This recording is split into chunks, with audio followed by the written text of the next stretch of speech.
I want to get to the point of us understanding, though, that peaceful protest does have benefits to it. What we have to look at is that how do we have a peaceful protest, and is this really an oxymoron, whereas it only becomes peaceful if no one notices us or when there's attention brought to us? What is it really about peaceful protesting? We have Michael Cord on the line. Mike, thanks for calling in, my brother. Hold on. Keep doing what you do. All right. How's it going? I'm doing well, man. How's things with you today? Doing great, man. Doing great. Thanks for calling in and joining our conversation, man. Just jump in about peaceful protests. Give us a little bit about that. You know, it comes down to this. Let me start off with the history. When we look at the black man, the black woman, the black child of America, unfortunately, we're talking about starting this with slavery. And many of the scholars, most of the scholars who deal with the history of slavery, specifically slave revolt. Mm-hmm. That's what they call them, slave revolt, slave rebellions, whatever you want to call them.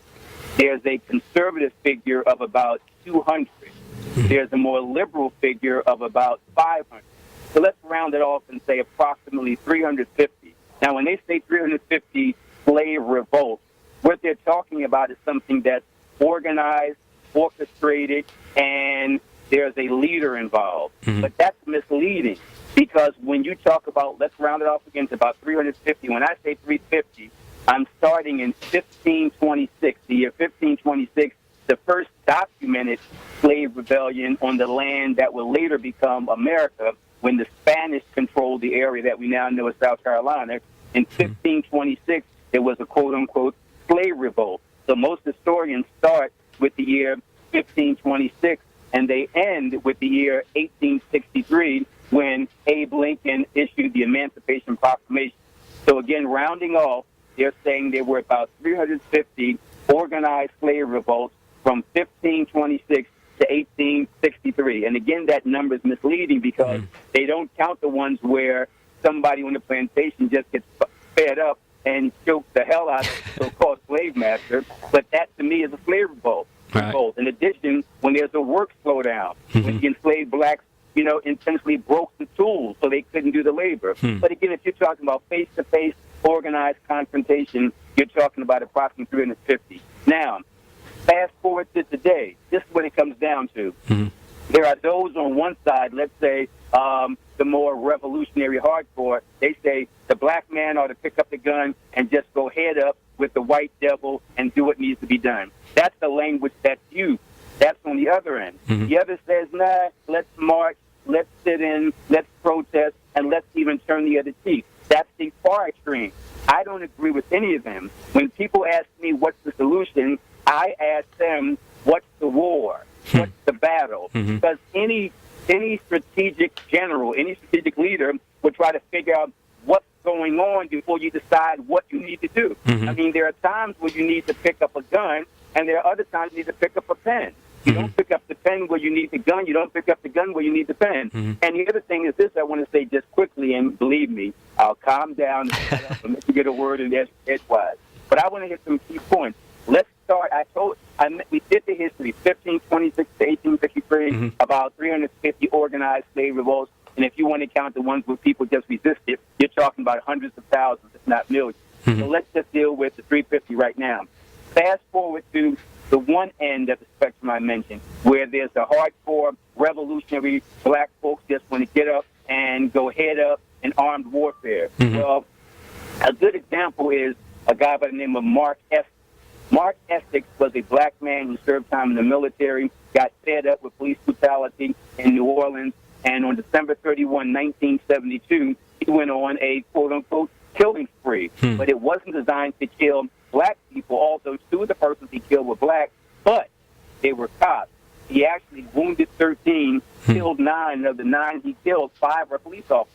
Now, you're a bright young man, and, I've been bright for a long time, but it wasn't until about 10, 15 years ago that I even heard about Mark Essex. So, if you want to pick up the gun, you got to ask yourself, are you really winning, or are you just going to be thrown on the, heaps of the smoke heaps of history, and nobody even know what you did or what you were about? And then if you try to organize in terms of armed revolution, I'm going to go to the other extreme in a second, but if you're talking now about armed revolution, I always say this when it comes to military warfare or political warfare. The answer is always this. Find out what it is that your enemy does not want you to do, Right. and then you do that. Yeah. You know, we remember Clint Eastwood in that famous film where he said, make my day. Yeah. This system wants black men to pick up guns because for every gun that a black man has, this white system got 1 million tanks and bombs. Yeah. So Yeah. they want us to do that. In fact, think about it. With the COINTELPRO in the late 60s, early 70s, they had agent provocateurs who were telling black revolutionaries to pick up guns. The Black Panther Party wasn't talking about shooting cops indiscriminately. They were talking about self-defense. Yeah. When these agent provocateurs came in, they were like, let's go proactive. Let's get guns. Let's shoot. And remember, this is coming from the system trying to brainwash some of the confused members of the Black Panther Party to get them to do, as Clint Eastwood said, make my day. And once they pick up that gun, one final thing I'll say, and I promise, I'll shut up in 10 seconds. One of the things that's key to me is what Mao Zedong said. Now, you don't have to be a communist, you don't have to be a Maoist, but he said something that people misconstrue. They quote him as saying, power comes from the barrel of the gun. Yeah, he said that, but they didn't see the second sentence. He said, assuming you have the gun. Yeah. Yeah. Don't have the gun, then power comes from the people. I'll shut up and sit down. Hey, Mike, that was some good stuff. Your timing was appropriate. That was Michael Core talking about our topic today, which is peaceful protest. Is there such a thing as we stand in the fire? They had to allow themselves to be attacked in order for it to actually gain any momentum. I feel like that is the only way how peaceful protests really work. So you don't think a peaceful protest will have any other impact in society or in the black community if there's no, like you said, a tension or tension brought to that? No. I feel like we have to start to realize different ways of protest. I feel like we have to recognize that the ways that King and Gandhi and people like that had set up for us are dying out, or that they only worked in those kinds of situations where things were very overt. Things are not very overt anymore. It became more subvert. So now we have to kind of adapt to that and change around to messing with the economy in terms of boycotting. We had to change that around to doing lots of visual demonstrations, such as occupying, such as going as far as to burning of flags. I mean, in other countries, those get lots of media attention when you start burning up flags and stuff. Yeah, that's because of that, like you said, that media attention that comes with that. If you want to join our conversation, it's 215-634-8065. And that's in terms of peaceful protest. That's what we're talking about today. Is it really such a thing as peaceful protest? Because there's a lot of things that are happening in our society, and we want to be able to address them in various different ways. And peaceful protest, though, it did have its, as you even mentioned, Isaac, it did have its, if you will, level of success in the 60s and 70s. Didn't have as much media coverage back then, but now it's an opportunity for any protest to have more media coverage. So with less media coverage, it was successful. With more media coverage, it's not successful. What's the dynamics on that? The dynamics on levels of success? Yeah. In terms of, like, how people see it. Sometimes, I feel like people, when they look at a peaceful protester, they're just looking at, a very passive aggressive way to get their point across, or to get an issue across. They're writing signs and they're marching around saying stuff. All right. And I feel like the protest and the media attention that it gets has to coincide. You will never be successful and and have a peaceful protest and not get any media coverage. You will never get successful. You will never get your point across. So I can't rally my friends around Dunkin' Donuts and talk about don't eat their donuts if don't nobody see me. It ain't gonna be no impact. People are going to see you. People are going to ignore you. We ignore people all the time.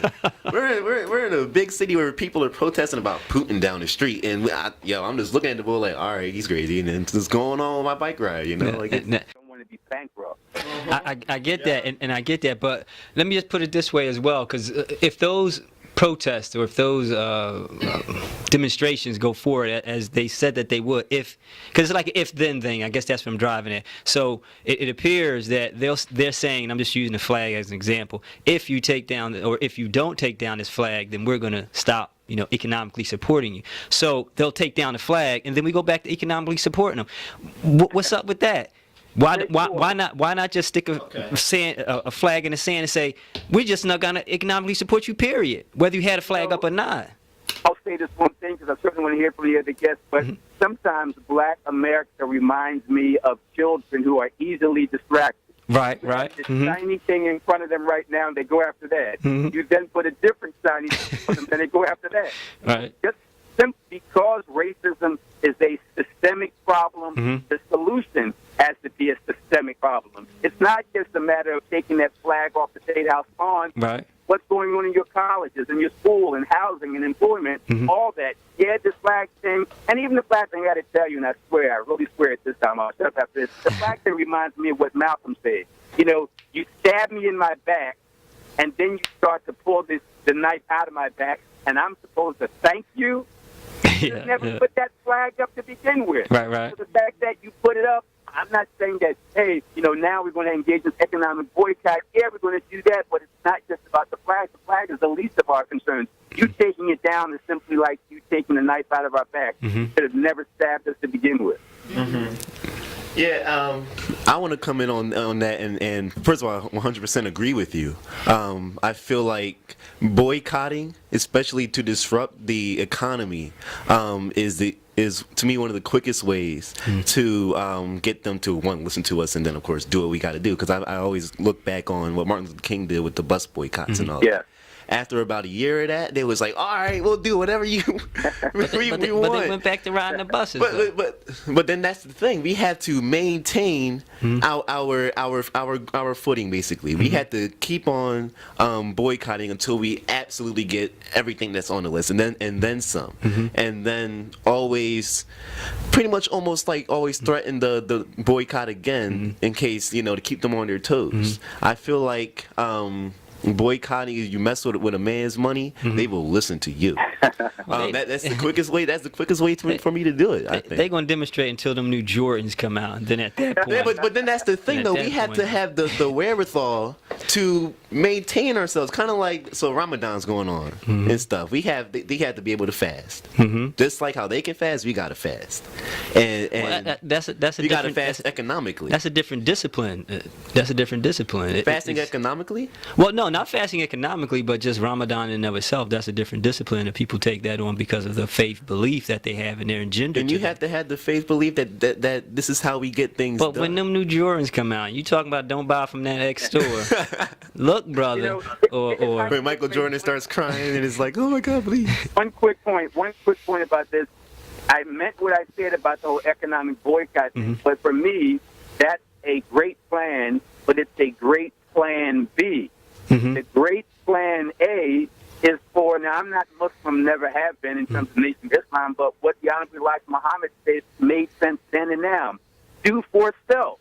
Instead of working on, and no disrespect to Dr. King, great man, I mean, one of the greatest in the world, it seems to me, and I even hate to say this because it seems like I'm questioning such a great man, but what if the focus had been on creating a black bus company as opposed to forcing the white people to take our money? Right.